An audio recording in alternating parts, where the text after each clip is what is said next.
Ili uweze kupata habari zetu za kila siku, bonyeza maneno mekundu yaliyoandikwa subscribe, kisha bonyeza alama ya kengele na utakuwa mwanafamilia wetu na hautopitwa na habari zetu za ukweli na uhakika.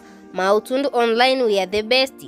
Hamisa Mobeto ameweza kuficha siri nzito ambayo inamhusu yeye pamoja na Stephen Aziz Ki ambaye ni mume wake, na siri hii imeweza kuwekwa wazi siku ya leo katika mitandao ya kijamii na Dr. Kumbuka, na siri hii ameweza kuifafanua vizuri ni kwa nini ameweza kuitunza kwa muda mrefu, na ameweza kusema ni sababu zipi zimemfanya Hamisa Mobeto aweze kukaa kimya na kutokuweka wazi katika mitandao ya kijamii kama macelebrity wengine.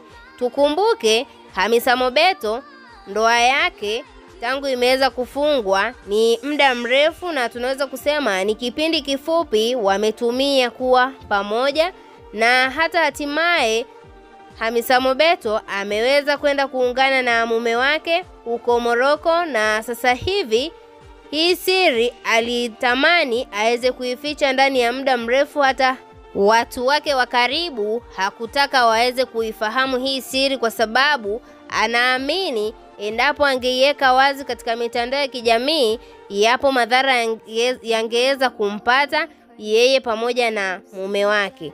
Ila sasa huyu Dr. Kumbuka aliweza kuiweka wazi hiyo siri katika mitandao ya kijamii, na siri hiyo alisema kwamba Hamisa Mobeto kwa sasa hivi ni mjamzito, na huo ujauzito utakuwa ni wa Aziz Ki, na sababu zilizomfanya aweze kuficha siri hii na kutokuiweka katika mitandao ya kijamii ni anaogopa asije akawa anasemwa vibaya katika mitandao ya kijamii kama wanavyomzungumzia mwanadada Wema Sepetu, kwa sababu swala hili yeye kwake amelibeba kwa uzito na ametamani watu wasiweze kujua, wajue tu tayari akiwa ameshakwisha jifungua.